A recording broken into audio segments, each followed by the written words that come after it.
it gives me this sense that I am doing something that is helpful to the world.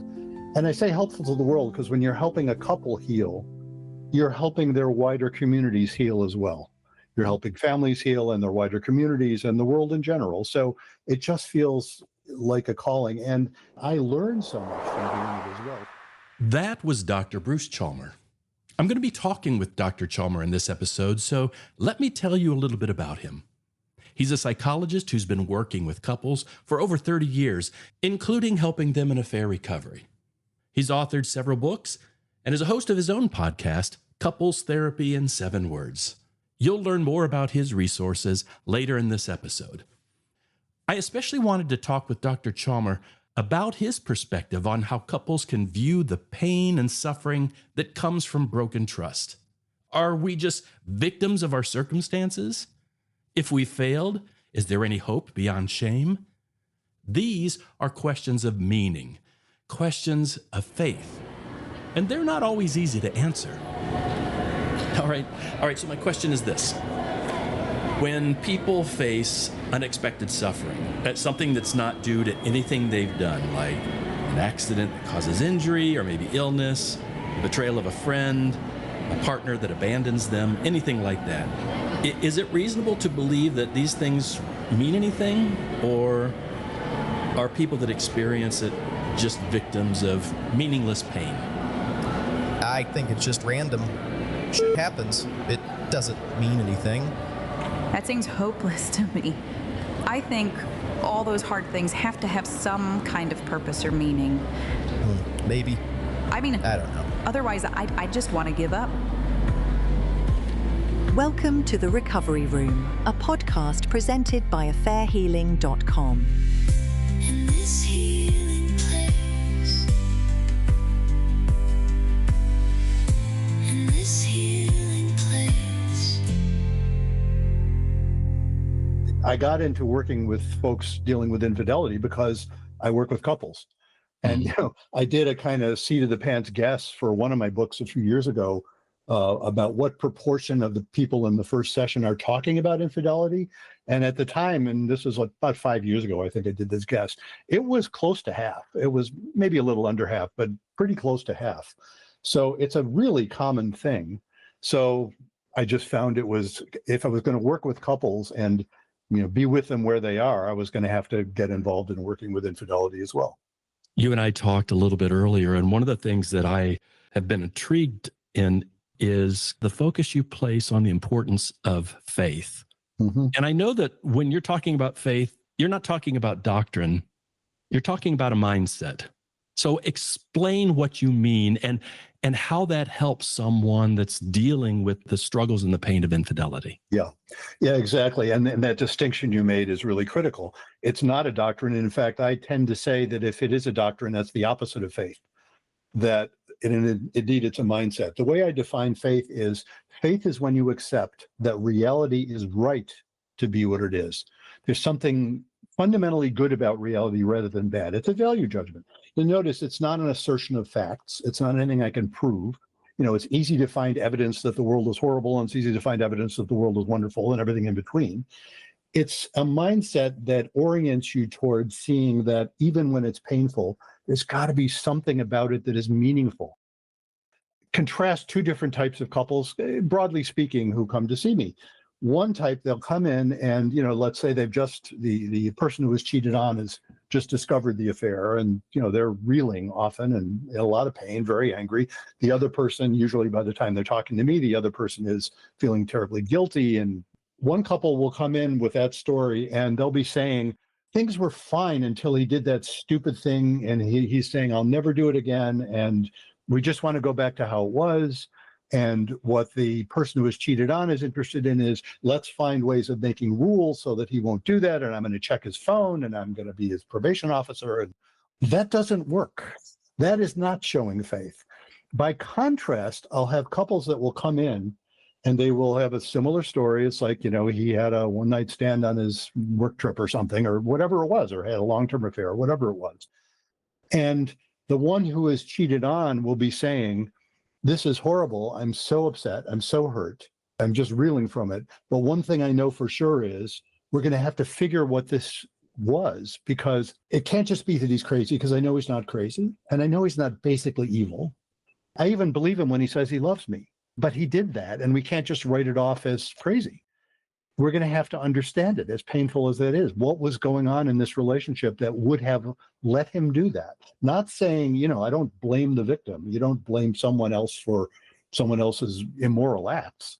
But the idea that there was a context and that it's meaningful, that's what I mean by faith. The couples that can come in and do that work are the ones who are going to be okay one way or the other, together or separate, at the end of it. And those are the folks who will say, after doing a lot of work, oh my God, we're so grateful we went through this struggle. I've never heard anybody say, hey, thanks for cheating. That was great. Right. I haven't heard that. But I've absolutely heard numbers of people say things to the effect of, wow, I guess we didn't realize it, but we were headed for a bad end. And this crisis, look at the work we've done. We're so much better off now. That's all manifestation of faith. That's really what I mean by faith. Okay, so let me see if I've got this. Faith is this acceptance of the reality of our lives, and that the reality is good. I mean, there's goodness there. Yeah. I mean, that infers that there is purpose in this life. There's Yes. meaning in this life. Yes, very much. Which I can understand. A lot of people, when they come to a crisis like this, it can feel like this is meaningless. It knocks over their whole plan of what they anticipated. I had this vision of what life was going to be. Now it's ruined. I guess that's the opposite of faith then. Then they're just stuck with this meaninglessness and they become victimized, or is that what happens to the person that doesn't have that kind of faith? Well, it's despair. I guess I could say the opposite is despair, where they just can't see any meaning in anything. And I have such, sympathy for that when that happens, because they are so shaken often. When somebody betrays you, and that word betrayal implies somebody doing something that you never would have thought they'd have done. They do, based on your relationship with them. So when somebody's been betrayed, their whole reality is shaken. And often they are questioning, well, what is the point then of living? How can I go on when I can't even trust my own judgment anymore, is often in the early phases of recovering from betrayal. So the despair is really one of the pitfalls there. One of the things I've often noted in talking with folks is, what's the main thing the therapist can offer you, at least, especially early on, but really through the whole process? The main thing the therapist can offer is faith. I guess the other thing the therapist can offer is being the one person in the room who isn't freaking out. That's helpful too. If we're freaking out, we're not helping anybody. But what we are really offering is that sense of faith, is saying, yeah, there's meaning to be had here. And when you discover that, you can feel like, oh, I can make sense of my life again. And you can then appreciate what you've learned by going through awful crises. So that mindset is different from a spiritual conviction or a doctrinal belief. How does that person with a spiritual belief, how does that spiritual belief impact the kind of faith you're talking about, if it does? Often it is really a positive. People who are deeply religious in terms of a particular religion. And, I am Jewish, but the vast majority of folks I work with, if they are religious at all, is Christian, who know perfectly well that I'm not Christian, by the way. They know I'm Jewish. Often they will find their spiritual basis really helpful. Then there are the folks who find it the very opposite of helpful, because ideology is the opposite of ideas, and ideology is the opposite of faith. When ideas harden into ideology, you're no longer actually paying attention to reality. And those are the folks who maybe are told by their, religious leader, the women who are being abused, who are told by their religious leader, go back and humble yourself.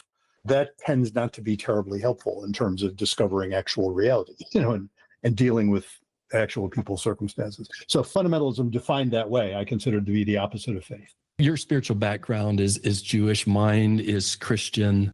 But like you, I often find that clients that come from those backgrounds oftentimes bring obstacles from those doctrines and the black and white thinking and all the stuff like this is the way it should be, or, oh, I'm required to forgive, so that's what I must do right now. Yes. And all of that gets in the way of what real healing looks like. Probably gets in the way of real faith. Like, no, there's meaning and purpose here. We need to stop and figure out what it is that you need to learn from this process. Part of my definition of faith is that, black and white thinking gets in the way, because reality is not black and white with respect to what we know about it. Mhm. I'm not someone who's so into social construction that I don't believe in facts. You know what I mean? I like, no, there are things that are and things that aren't. The problem is we have limited ability to know everything. We don't know everything. We don't have a God's eye view of the universe. So that means necessarily things are not going to be black and white in terms of our assessment. If we think they are, we're getting in the way. So this faith, this mindset, there is some meaning, there's purpose here, and there is good that can come from this. That's a kind of faith that even the non-religious person can embrace. Oh, absolutely. Yeah. Yeah. And I address that actually with folks. I mean, you don't have to be religious to appreciate that concept of faith. The idea that a mindset affects a lot how you experience life and how you handle pain is an idea that I think most people religious are not going to understand. I'll often refer to Viktor Frankl's work, Man's Search for Meaning. My God, he's talking about meaning in Auschwitz, in a place of pure, unmitigated evil. And yet he emerges from that, as few people did actually emerge from it alive. He was fortunate enough, and I say fortunate because there was no rhyme or reason to who lived or died. It was just kind of a roll of the dice. And yet he was able to derive meaning, and that's what kept him going. Here are some quotes from Viktor Frankl's book, Man's Search for Meaning. If there is meaning in life at all, then there must be a meaning in suffering. We who lived in concentration camps can remember the men who walked through the huts, comforting others, giving away their last piece of bread. They may have been few in number, but they offer sufficient proof that everything can be taken away from a man but one thing, the last of the human freedoms: to choose one's attitude in any given set of circumstances, to choose one's own way.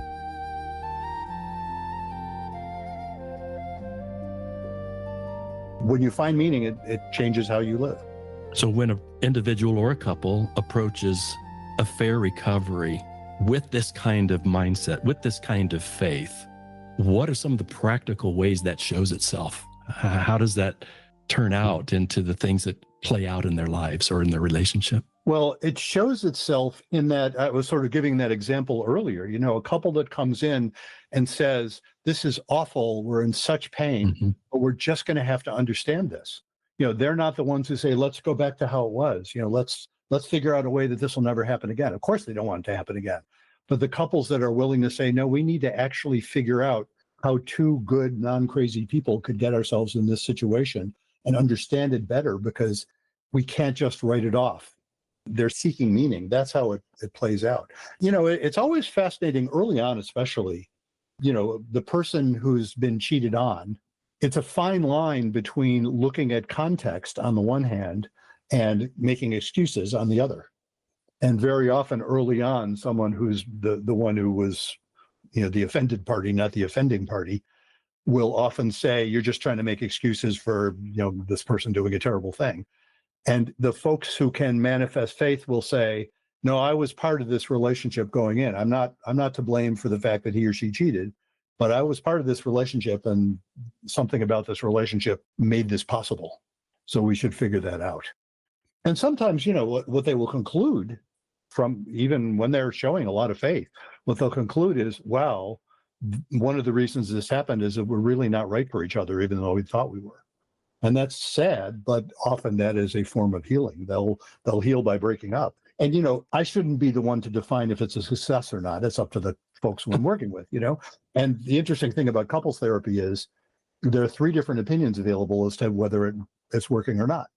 Mine being the least important, but the other 2 opinions may not be the same at all. But in any case, sometimes they will, as I say, they'll conclude, oh, this wasn't working for good reason, and the affair was a symptom of that, and we'll be better off trying to not be a couple.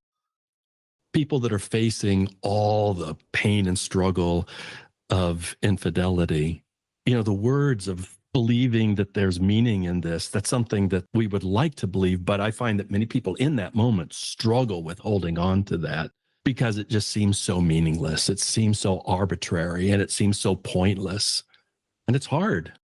Was there a time in your life when you had to struggle with this kind of faith, that there's Yes. purpose or meaning? Yeah, you don't get into couples therapy in your late 30s and early 40s unless something happened. Maybe I'm making an overgeneral statement, but at least in my own life, something happened in my own life which led me there. And that is true, I think, for a lot of therapists in various ways. In my own, it was in my first marriage. And I mean, the short story of my first marriage is that both my ex and I have gone on to marry really wonderful women, and we're both a lot happier that way. Okay. That's the short story of my first marriage. But my first marriage was not at all short. It went on, it was like decades long. And it took a long time for my ex to figure out what was going on for herself. But that was very painful, as you can well imagine. And oddly enough, when she figured out what was happening for her, that was something of a relief, even though it was still painful to go through the process of breaking up. But before then, there was just lots and lots of marital crisis. And that led me to therapy, both individual and couples. Ironically, some of the therapy I experienced, both individual and couples, was really good, and some of it was really bad. And I learned from all of it, But aside from my own struggles, I realized, wow, there's something about this work that I just find so compelling. The belief that there can be good and meaning in this, I would imagine, might also impact a person's ability or willingness to even move towards forgiveness. Oh, absolutely. It's central. I have what I call 3 steps to forgiveness. I always love to point out, anytime you have some, clever author or author who thinks he's clever saying there are 3 steps to this. Yeah, no, there aren't. But it's a way of understanding it. So, that's what I say. 3 steps to forgiveness. And I'll tell you what the 3 steps are. Step 1 is forgive yourself, because there's always some aspect of self-blame. It's like, why didn't I stop it from happening? Step 2 is forgive whoever hurt you, which I claim is a pretty short step from step 1, because, the way to forgive yourself is to recognize I was doing the best I could. I didn't realize it. I didn't know what I didn't know. When I can get to that place of really recognizing, given who I was, given what I knew, given what I didn't know, I guess I was doing the best I could. I can extend that to the person who hurt me. I can say, well, they shouldn't have done that. But given who they were, given what they were thinking, given what, resentments they had going or whatever it was, I guess I can understand it. I don't like it. I'm still hurt, but at least I can understand it. I can let go of the panic. That's what I mean by forgiving. But step 3, I give a funny name to. I call it forgiving God. Forgiving God, which really is pretty much equivalent to what we've been talking about, is saying, oh, you mean manifest faith. In other words, we can't possibly understand why do bad things happen to good people. We don't have a God's level of understanding about that. But we can recognize that even though we can't understand it, the grand scheme of things is good. That's what I mean by forgiving God. That's the person that stands in that nexus of decision, like, how does this pain going to define me, and chooses to move forward. Okay, this isn't the way I planned it or expected it or what I thought I deserved or was promised or whatever. But instead of standing there and shaking their fist at God or the sky or whatever, they're able to say, oh, yeah, it's painful, but there's something I can learn as I move forward and grow in this too. Yeah, and there is a time for shaking your fist at God. That's why I say my 3 steps aren't quite so simple. It takes some time to get there, to get over the panic part. But really, all I mean by forgiving in general is letting go of the panic, letting go of the obsession with it. When I talk about forgiveness, I'm not talking about restoring a relationship. I'm saying you can forgive somebody you don't trust at all. You can forgive somebody who doesn't deserve it in any level. It's not about them. It's about the person doing the forgiving. Anne Lamott, she's a novelist, but she's written a lot about forgiveness and stuff like that. And she said, to not forgive is like drinking rat poison and waiting for the rat to die. It's getting the poison out of you. Basically, that's what forgiveness is. Trust is a whole separate thing.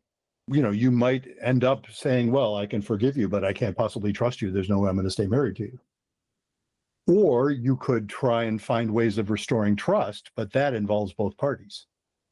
That's a different process and a longer process.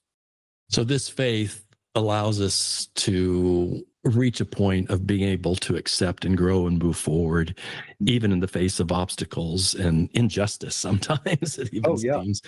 It enables a person to move towards an understanding of what it means to forgive and to experience that.